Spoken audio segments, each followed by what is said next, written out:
we had a couple more very, very brave quarantine stories, and I want to talk about it right now.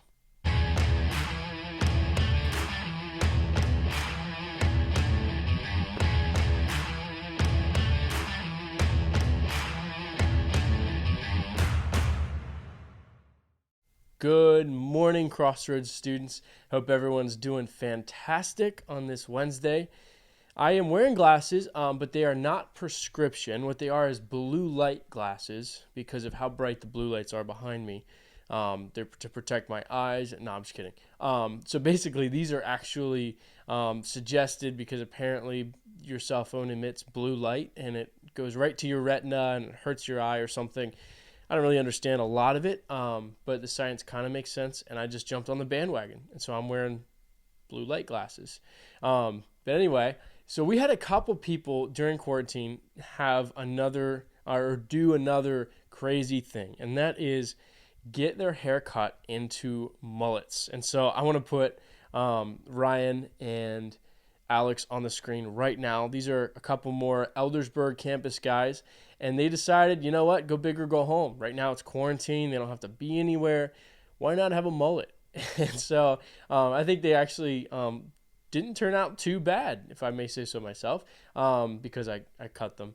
And I think if you are brave and if you have the courage, I want to challenge each and every one of you to do the same thing. If you have long hair, go for the mullet. Or you can do what Nick did a while back and go for that bowl cut, because why not, you know? But anyway, have you ever done something, though, maybe it's not a mullet or maybe it's not a bowl cut, but have you ever done something that you just didn't want people to know about? Or maybe you did something and it was so embarrassing that you just didn't want people to look at you afterwards. And like I said, maybe it's a haircut or maybe it's something different.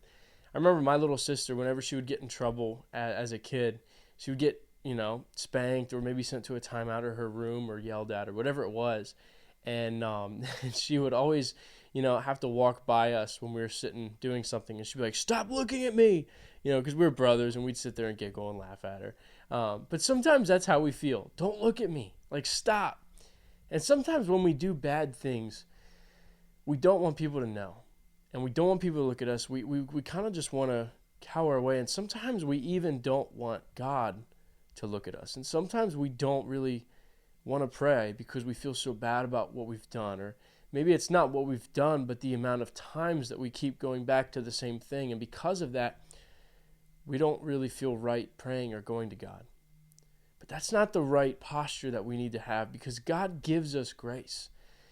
And that's why he's so good. And we've been looking at Psalm 51 this week and looking at how David responded to God after he had done a horrible, horrible thing, after David had done a horrible thing. And so I want to read this verse to you. It's in Psalm 51. It's verse 9. David says this: don't keep looking at my sins. Remove the stain of my guilt. I think a lot of times we walk around with guilt in our lives because we just feel so embarrassed to confess it, or maybe you just don't feel right confessing it, or maybe you even feel like the sin in your life disqualifies you from God's love. And I just want to tell you that's wrong.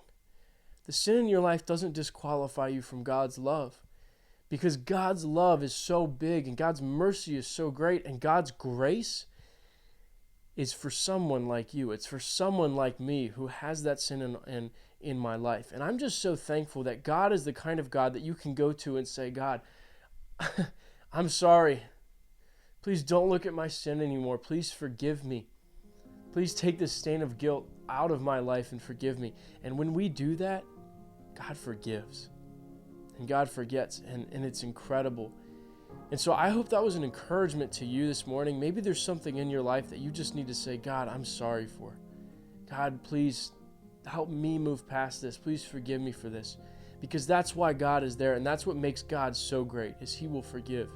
And so I want to challenge you, if there's something in your life holding you back because you're ashamed or you're guilty or you're embarrassed, give it to God and get past it. Because that's why God's there. God loves you so much, and he wants to forgive you. And so that's my challenge to you on this Wednesday. I hope that was encouraging to you. If you have any more questions about what we talked about, you can always reach out to me or any one of the leaders here at Crossroads, because we're here for you and we want to help you. So I hope that was encouraging. With that said, I'll leave you and we'll see you soon.